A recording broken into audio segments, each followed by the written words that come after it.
अस्सलाम वालेकुम, मेरा नाम है जावेद हाशमी और ये है टोयोटा रीवो GRS 2023 मॉडल। और ये गाड़ी कंपैरेटिवली टोयोटा रीवो रॉको से 10 लाख महंगी है। और ये डिफरेंस क्यों है मैं इस रिव्यू में कवर करने वाला हूँ। इस गाड़ी में ऐसी बहुत सारी चीज़ें ऐड कर दी गई हैं जो कि हैं तो छोटी छोटी लेकिन वैल्यू टू मनी है। जैसा कि इस गाड़ी में मोटिव चौक ज़रूरत दे दिए गए हैं। इस गाड़ी में इंटीरियर में जगह जगह GR की बैजिंग आती है। इसका एक्सटीरियर काफ़ी हद तक डिफरेंट है, रिम इसमें डिफरेंट आते हैं और इसमें जो रिफाइनमेंट्स की गई हैं ये काफ़ी हद तक ऑफ रोडिंग या स्पोर्टिनेस के लिहाज से इसको बेहतर बनाती हैं। और ये गाड़ी टोयोटा रीवो रॉको के ऊपर एक अच्छी अपग्रेड है। लुक के लिहाज से किसी की अपनी ओपिनियन है, कुछ लोगों को रॉको पसंद आता है, कुछ लोगों को रीवो पसंद आता है। सेकंड मोटर स्पोर्ट पे इसके तीनों ही वर्जन अवेलेबल हैं 2023। ये मेरे पीछे रीवो V खड़ा है, ये रीवो GRS और साथ रीवो रॉको खड़ा है। तो लुक्स के लिहाज से आप देख सकते हैं हर किसी की अपनी ओपिनियन है। मेरे ख्याल से टोयोटा रीवो रॉको लुक्स के लिहाज से थोड़ा ज़्यादा टफ लगता है। This car is more of a elegant one. और इसके अलावा इस गाड़ी में ऐसी बहुत सारी रिफाइनमेंट्स की गई हैं जो कि इसको वैल्यू टू मनी बनाती हैं। इस स्पेसिफिक कार की डिमांड 1,71,00,000 रुपये है, 171।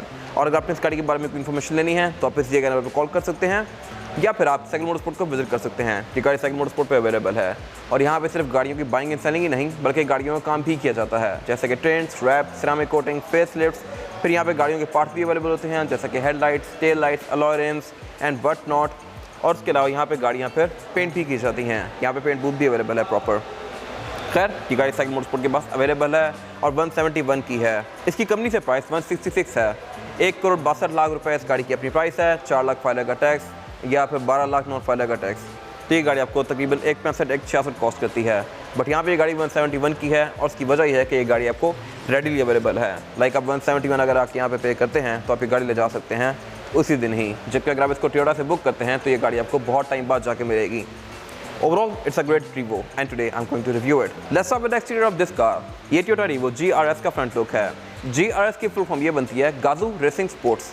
गाजू रेसिंग बेसिकली एक वो बैच है जो कि टोयोटा अपनी एक्सट्रीम परफॉर्मेंस वाली कार्स के ऊपर प्लेस करता है। And this car is no different. ये गाड़ी भी रीवो का एक एक्सट्रीम वर्जन है और एज इट इज़ यही Revo Toyota Thailand, UK, Japan वगैरह में भी ऑफर करता है और पाकिस्तान में भी आने लग गया है। अगेन मेरे ख्याल से एक अच्छी चीज़ है, टोयोटा ने एकदम से पाकिस्तान में बहुत सारी गाड़ियाँ ऑफर करना शुरू कर दी हैं। खैर अगर बात की जाए इस गाड़ी के फ्रंट लुक की तो यहाँ पे कुछ रिफाइनमेंट्स की गई हैं as compare to Revo Rocco. और वो इस तरह से कि इसके फ्रंट पे जो ब्लैक वाला एरिया है ये ग्लॉस ब्लैक में है। रीवो रॉको में ये मैट में आता था। और इसके अलावा इसके फ्रंट पे ये GR की बैजिंग वगैरह दी गई है। इसके फ्रंट पे टोयोटा के बैच के ऊपर एक ये बहुत बड़ा सारा ब्लैंक प्लैक दिया गया है। इसमें जो बाहर गाड़ियाँ आती हैं उनमें रडार आता है, जबकि पाकिस्तान में ये फीचर ऑफर नहीं किया गया, तो ये ब्लैंक ही है। और इसके अलावा इसके फ्रंट पे ये टोयोटा की बैजिंग है ये काफ़ी बड़ी दी गई है, टैकोमा या टंड्रा की तरह की, जो कि इसकी लुक में का सर्टिफाइड कर रही है। इसके अलावा इस गाड़ी के फ्रंट पे पार्किंग सेंसर्स आते हैं, फॉग लैंप इस गाड़ी के LED में हैं और इसके अलावा इस गाड़ी की headlights as it is Revo Rocco जैसी ही हैं। इसके अंदर ये शेडेड क्रोम दिया गया है, यानी कि स्मोकी से लाइट्स दी गई हैं ये। और इसके अलावा इसमें बाइजोनल प्रोजेक्शन लैंप आता है। बाकी इसके इंडिकेटर वगैरह LED में हैं और मोस्टली यहाँ पे सारी चीज़ें पहले वाले रीवो जैसी ही हैं। जस्ट इसमें जो ये बोनेट के ऊपर ट्रिम है ये भी बॉडी कलर में आती है, जबकि रीवो रॉको के अंदर ये सारा एरिया मैट में था। और अगर बात कीजिए इस गाड़ी की साइड प्रोफाइल की तो यहाँ भी काफ़ी मेजर रिफाइनमेंट्स की गई हैं। एक तो मेजर रिफाइनमेंट जो है वो इस गाड़ी का अलॉय रिम है। इनका डिज़ाइन अब डिफरेंट आता है जो कि मैं आगे कवर करूँगा अभी। और इसके अलावा इसमें जो बॉडी की कट्स वगैरह हैं ये काफ़ी हद तक रीवो जैसे ही हैं, रीवो रॉको जैसे, लेकिन इसमें जो और फेंटर्स आते हैं ये बॉडी कलर में हैं। इसके जस्ट बीच में ये ब्लैक वाला पार्ट दिया गया है छोटा सा, पहले ये मैट में आते थे और ये अगेन फॉग लैंप के अंदर कंटिन्यू करते हैं। और इसके अलावा एक और जो मेजर डिफरेंस है यहाँ पे वो ये है कि इसका जो साइड मिरर है ये अब ग्लॉस ब्लैक में आता है, रिगार्डलेस ऑफ कलर। जिस कलर में भी गाड़ी हो ये ग्लॉस ब्लैक में ही होगा, पहले एक क्रोम या मैट में आते थे। और इसके अलावा इस गाड़ी के डोर हैंडल भी अब बॉडी कलर में आते हैं। अगेन ये पहले क्रोम में आया करते थे, या अब रॉको के अंदर मैट में थे। फिर इस गाड़ी में जो फीचर की अगर बात की जाए तो ये है कि इस गाड़ी में सॉफ्ट अनलॉक भी आता है, ड्राइवर और पैसेंजर दोनों की साइड पे आप इस गाड़ी को यहीं से लॉक अनलॉक कर सकते हैं। फिर इसमें GR की बैजिंग दी गई है। वैसे रीवो में और रॉको में यहाँ पे हाइलेक्स लिखा होता था, बट इस गाड़ी में GR लिखा हुआ है और नीचे 2.8 की बैजिंग दी गई है। और इसके अलावा इसका स्टेप बार फुल मैट में आता है और यहाँ पे सारी वही चीज़ें दी गई हैं जो कि रॉको वगैरह में आती थी। इसमें प्रेस भी कंपनी स्टैंडर्ड आते हैं, लेकिन इसमें कोई रूफ रेस वगैरह नहीं आती। साइड प्रोफाइल के लिहाज से ये गाड़ी काफ़ी ह्यूज है, आप देख सकते हैं। और यहाँ पे मज़े का फैक्ट यह है कि ये गाड़ी कंपैरेटिवली इवन फॉर्च्यूनर से भी ज़्यादा लंबी है। अगर आप इवन फॉर्च्यूनर और इसको बराबर खड़ा करें तो ये गाड़ी बैक पे 1.5-2 फुट सारा एक्स्ट्रा जा रही होती है। तो ये मेरे ख्याल से एक मज़े की चीज़ है। और उसके अलावा रीवो पाकिस्तान में अब एक लाइफस्टाइल व्हीकल बनता जा रहा है और इवन वर्ल्ड वाइड भी। फॉर्च्यूनर भी काफ़ी तेज़ी से पाकिस्तान में भी, इंडिया में भी और बाकी भी वर्ल्ड वाइड में काफ़ी अपनी मार्केट बनती जा रही है।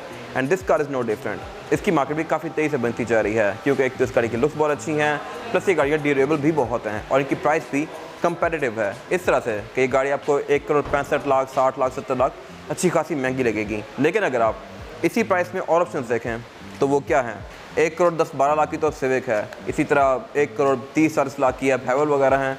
तो this car is a good option, क्योंकि एक तो ये गाड़ी साइज में बहुत ह्यूज है, ये गाड़ी बिकती भी फ़ॉरन है, फिर इसमें पावर भी बहुत ज़्यादा है, एवरेज भी इस गाड़ी की अच्छी है। ये सारी चीज़ें मैं आगे कवर करूँगा। अभी फिलहाल अगर बात की जाए GR की, तो यहाँ पे कुछ डिफरेंसेस हैं और वो यहाँ पे हैं।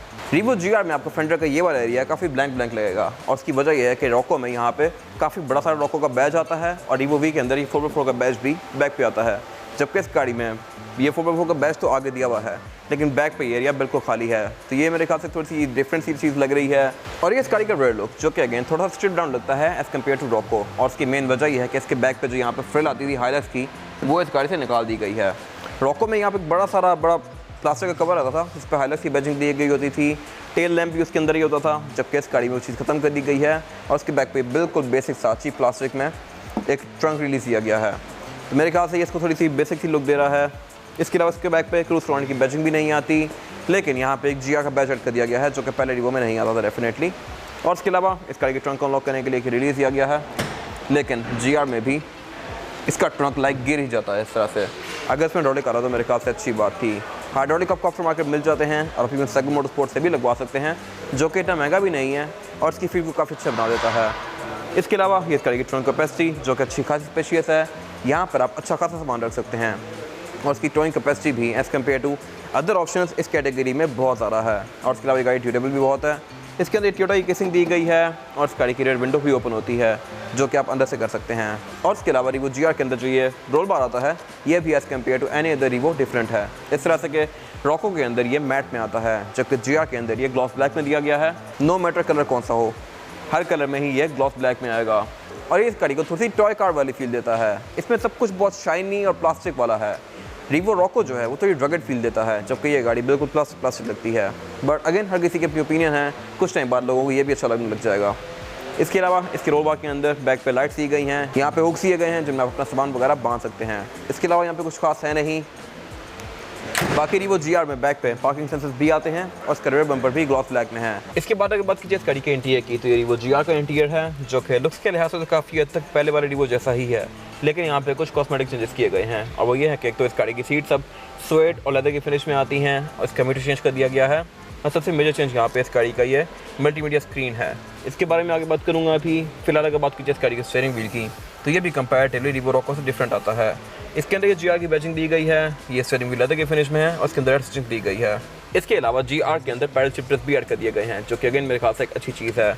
अभी तक ये किसी रीवो में नहीं आते थे, ना V में ना रॉको में। अब इसमें पैडल शिफ्टर्स भी दिए गए हैं, और इसके अलावा इसके स्टीयरिंग के अंदर एक रेड कलर की स्ट्रिप भी दी गई है GR की, जो कि इसको अच्छी लुक दे रही है।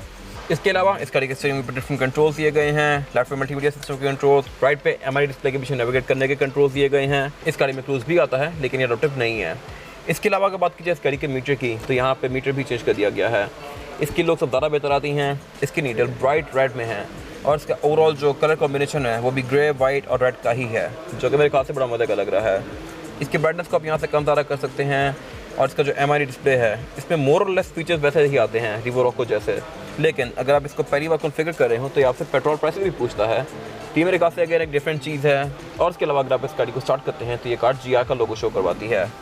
बाकी अगर बात कीजिए इस गाड़ी के डैशबोर्ड की, तो डैशबोर्ड इस गाड़ी का किसी भी रीवो जैसा है, ये मोस्टली प्लास्टिक की फिनिश में है, लेकिन इसके अंदर जो सिल्वर कलर के एक्सेंट से इनको अब शेडो ग्रे कर दिया गया है। पाकिस्तानी लैंग्वेज में कहूँ तो इसको स्मोकी कर दिया गया है। इसमें क्रोम वगैरह भी थोड़ा डल है, लेकिन अगेन इसकी एक अपनी ही लुक है। और इसके अलावा इसका जो मल्टीमीडिया स्क्रीन है ये भी डिफरेंट आती है।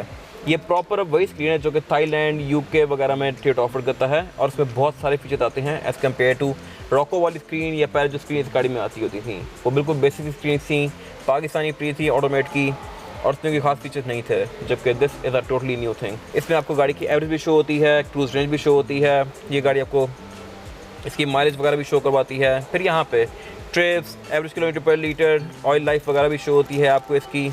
इसका डिस्प्ले भी पिछली स्क्रीन से थोड़ा बेहतर है।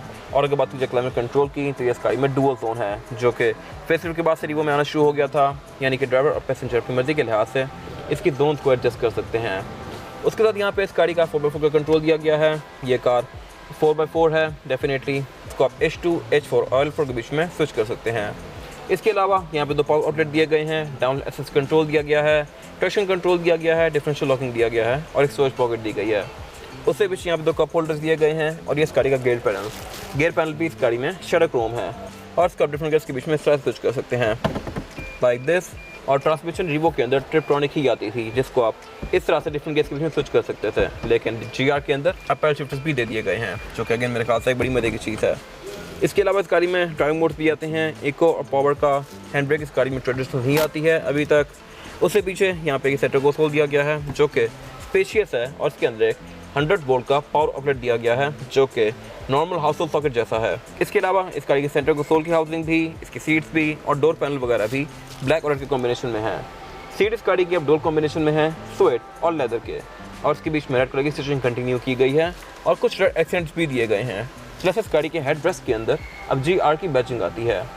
इसके अलावा इस गाड़ी के डोर पैनल के अंदर भी आर्मरेस्ट पे यही लेदर कंटिन्यू किया गया है और इसमें जो सिल्वर वाले एरियाज से इनको भी शैडो क्रोम कर दिया गया है जो कि इसको काफ़ी अच्छी लुक दे रहे हैं। बाकी इस गाड़ी में चारों ही विंडो सिंगल टैप वाली आती हैं, यानी कि आप इनको सिंगल टैप से फुली रोल डाउन या रोल अप कर सकते हैं। साइड मिरर इस गाड़ी में रिट्रैक्टेबल आते हैं जिनको आप गाड़ी के अंदर बैठ के अनफोल्ड कर सकते हैं। इसके अलावा वैनिटी मिरर वगैरह इस गाड़ी में सिर्फ पैसेंजर के पास आते हैं, ड्राइवर के पास नहीं आता। बाकी सेंटर में कैबिन लाइट्स वगैरह दी गई हैं, रियर मिरर्स का बेसिक्स आता है। विंड स्क्रीन के ऊपर वाला एरिया इसका डार्क ब्लू में है जो कि एज अ सनशेड काम करता है। बाकी स्पीकर इस गाड़ी में टोटल 6 आते हैं, 4 डोर्स में और 2 ट्वीटर्स और उसके अलावा इस गाड़ी के अंदर एयरबैग्स भी टोटल 3 आते हैं। एक एयरबैग स्टीयरिंग व्हील के अंदर माउंटेड है, एक डैशबोर्ड में और एक ड्राइवर के नी पे। प्लस इस गाड़ी में कूल बॉक्स भी आता है। अगर आप ऊपर वाले एग्जॉस्ट कंपार्टमेंट को खोलें तो इसके अंदर एयरवेंट्स दिए गए हैं। ये एयरवेंट्स बेसिकली कूल बॉक्स के हैं। प्लस अगर आप गौर करें तो इस गाड़ी की रूफ और पिलर्स भी ब्लैक कलर में हैं। ये भी रीवो भी या रॉको में ग्रे में आते थे जबकि इस गाड़ी में भी ये फुल ब्लैक कर दिए गए हैं। इसके बाद अगर बात कीजिए इस गाड़ी में रेयर पैसेंजर के लिए सीटिंग कैपेसिटी की, तो बैक पे यहाँ पे 3 लोग बहुत आसानी से बैठ सकते हैं। चौथा बंदा आना चाहे तो वो भी आ जाएगा, लेकिन फिर ज़्यादा कंफर्टेबल नहीं होगा। मेरे पास यहाँ पे लेग रूम का भी कोई इशू नहीं है और हेड रूम का भी। ये गाड़ी बैक पे काफ़ी स्पेशियस है। इसके अलावा बैक पे यहाँ पे 2 इवेंट्स भी दिए गए हैं रेयर पैसेंजर्स के लिए, ये मेरे ख्याल से एक अच्छी चीज़ है। और उसके अलावा इसमें बैक पे 2 पैसेंजर के लिए पाँव का तो कोई इशू नहीं है, यहाँ पे प्रॉपर फ्लोर बेड है, लेकिन सेंटर में इसके काफ़ी बड़ा हम दिया गया है, तो थर्ड पर्सन को बैठने में थोड़ी सी मुश्किल हो सकती है, लेकिन एडजस्ट किया जा सकता है यहाँ पे आसानी से। इसके अलावा इसके बैक पे जो ये सीट्स हैं ये फोल्ड होती हैं, आप इस वाले पोर्शन को उठा के इसके नीचे से एक स्टोरेज कंपार्टमेंट एक्सेस कर सकते हैं। और इसके अलावा इसके सेंटर में एक ही सेंटर को सो भी दिया गया है जिसको निकाल के आप इसमें से 2 कप होल्डर्स एक्सेस कर सकते हैं और इसको एज एन आर्मरेस्ट भी यूज़ कर सकते हैं। इसके अलावा इस गाड़ी के अंदर 3 हेडरेस्ट भी दिए गए हैं, बैक पे विंडो भी आती है और उसके अलावा इसके डोर्स में स्पीकर्स भी आते हैं। अगेन फ्रंट की तरह ही बैक पे भी इस गाड़ी के जो क्रोम वाले पार्ट्स है या सिल्वर वाले पार्ट्स है इनको शेडो क्रोम या ग्रे कर दिया गया है, स्मोकी सा GR के टोन के साथ मैच करने के लिए। और इसके अलावा बैक पे यहाँ पे कुछ खास है नहीं। इसके बाद अगर बात कीजिए इस गाड़ी के इंजन की, तो टोयोटा GRS के अंदर इंजन 1JD FTV ही आता है जो कि पहले रॉको या वी में आता रहा है और इसमें कोई खास रिफाइनमेंट्स की नहीं की गई। इसमें जो मेजर रिफाइनमेंट्स की गई थी वो इसकी फेसलिफ्ट के अंदर की गई थी। जब इस गाड़ी को फेसलिफ्ट किया गया था, पहले रीवो के अंदर इंजन 3.0 आता था जिसमें यहाँ पे एक इंटरकूलर भी होता था। उसके बाद इसको अपग्रेड किया गया, 2.8 कर दिया गया और फिर उसमें एक और रिफाइनमेंट की गई जिससे इस गाड़ी की हॉर्स पावर 175 से बढ़ के 201 तक चली गई थी। ये वही इंजन है, ये गाड़ी 201 हॉर्स पावर प्रोड्यूस करती है विद 500 न्यूटन ऑफ टॉर्क, जो कि एक बहुत अच्छा परफॉर्मेंस फिगर है इस बॉडी साइज़ के लिहाज से। ये गाड़ी आपको कहीं भी अंडर पावर फील नहीं होगी और उसके अलावा इसकी टोइंग कैपेसिटी भी अच्छी खासी है। प्लस ये क्योंकि टोयोटा है तो ये गाड़ी बहुत ज़्यादा ड्यूरेबल है। These cars are built like tanks और उसके अलावा ये गाड़ी आराम से 5-6 लाख किलोमीटर कर जाती है विदाउट एनी ट्रबल। और उसके अलावा इस गाड़ी के अंदर ट्रांसमिशन भी ऑटोमेटिक ही ऑफर होती है पाकिस्तान में और उसके अलावा इसके बोनट के अंदर इंस्टॉलेशन भी दी गई है जो कि मेरे ख्याल से एक अच्छी चीज़ है। फेसलिफ्ट के अंदर इसमें एक और रिफाइनमेंट की गई थी और वो ये थी कि इसमें steering wheel variable flow control वाला आता है VFC, जो कि आपकी ड्राइविंग प्लेजर को अच्छा बनाता है। हाई स्पीड पे जाके स्टीयरिंग व्हील थोड़ा स्टिफ हो जाता है, लो स्पीड्स पे ये थोड़ा सॉफ्ट होता है। और उसके अलावा इस गाड़ी का बोनट जो है ये स्टैंड से ओपन होता है। ये मेरे ख्याल से एक अजीब चीज़ है, ये गाड़ी इतनी महंगी है बट इसमें स्टैंड दिया गया है। अगर हाइड्रोलिक आता है तो अच्छी बात थी। इवन ये चीज़ फॉर्च्यूनर में भी नहीं दी गई, फॉर्च्यूनर में भी स्टैंड ही आता है बोनट को ओपन करने के लिए। इसके अलावा यहाँ पे कुछ खास है नहीं। इसके बाद अगर बात कीजिए इस गाड़ी के टायर साइज़ की, तो GR के अंदर जो टायर साइज़ आता है ये 265, 60 और 18। इस गाड़ी में 18 इंच का रिम दिया गया है जो कि पहले भी 18 इंच का ही आता था और टायर भी इस गाड़ी में वही दिया गया है जो कि किसी भी रीवो में आता है, डनलॉप ग्रैंड ट्रैक। लेकिन GR के अंदर जो रिम का डिज़ाइन है ये थोड़ा डिफरेंट है और उसके अलावा ये रिम साइड वॉल्स आता है। इसके साइड वॉल्स थोड़ी ज़्यादा थिक हैं और ये ऑफ रोडिंग में काफ़ी ज़्यादा यूज़फुल रहती हैं। इस तरह से कि एक तो अगर आप इसका प्रेशर लो करते हैं तो ये टायर को उतरने से भी रोकती हैं और उसके अलावा इसमें मट्टी जाने से भी ये काफ़ी तक इसको प्रोटेक्ट करता है। प्लस साइड वॉल्स मोटी होने की वजह से रिम की स्ट्रेंथ भी थोड़ी बेहतर हो जाती है। तो ये मेरे ख्याल से एक मज़े की चीज़ है। अगर आप रीवो वी पे कॉल करें या रॉको पे कॉल करें तो उसकी साइड वॉल्स इतनी ज़्यादा थिक नहीं है। और इसके अलावा इसके जो ब्रेक कैलिपर्स हैं इसके ऊपर ये GR की बैचिंग दी गई है। प्लस ये ब्रेक कैलिपर इटसेल्फ भी रेड कलर में है, GR की थीम को मैच करने के लिए। और इसके अलावा इस गाड़ी के रिम भी इटसेल्फ ये शेडो ग्रे से दिए गए हैं, यानी कि ना ये ग्रे हैं, ना ये ब्लैक हैं, ना ये क्रोम है। ये दरमियान की चीज़ है जो कि लुक के लिहाज से बड़ी मज़े की लग रही है। और इसके अलावा रीवो के अंदर फ्रंट पे डिस्क ब्रेक आती है और बैक पे ड्रम ब्रेक्स आती हैं, जो कि अगर चारों डिस्क होती तो मेरे ख्याल से अच्छी बात थी। इसके अलावा इस गाड़ी में अब मोनोट्यूब शॉक के डॉबर्स आते हैं, जो कि कंपैरेटिवली सिंपल शॉक से थोड़े से बेहतर हैं। इसकी परफॉर्मेंस हाई स्पीड पे या ऑफ रोडिंग पे ज़्यादा अच्छी रहती है। इसके अंदर नाइट्रोजन गैस होती है जो कि इनको ठंडा रखती है और इसका रिस्पॉन्स एक ही जैसा रखती है ओवरऑल। जबकि ऑयल शॉक्स एक्सट्रीम यूजर्स पे जाके थोड़े से गर्म हो जाते हैं और फिर का रिस्पॉन्स चेंज हो जाता है, या वो सॉफ्ट हो जाते हैं या स्टिफ हो जाते हैं, बट इस केस में ऐसा नहीं होगा। तो ये मेरे ख्याल से एक अच्छी अपडेट है। ये इस गाड़ी की फिजिकल की है, बैक पे इसकी GR की बैजिंग दी गई है और इसके फ्रंट पे लॉक अनलॉक और पैनिक बटन आता है और बैक पे टीडो का बैच दिया गया है। और इसकी की फील काफ़ी सब्सटेंशियल है। हर रीवो में की ऐसी ही आती है लेकिन उनके बैक पे ग्राफिक्स डिफरेंट आते हैं। ये था इसका रिव्यू। अगर आपको रिव्यू पसंद आया है तो इस रिव्यू को लाइक कीजिए, मेरे चैनल को सब्सक्राइब कीजिए और अगर आपके पास इस गाड़ी से रिलेटेड कोई भी राय है तो उसको कमेंट सेक्शन में शेयर ज़रूर कीजिएगा, ताकि वो लोग जो ये गाड़ी लेने वाले हैं वो आपकी राय से फ़ायदा उठा सकें। अपना ख्याल रखिएगा। Thank you.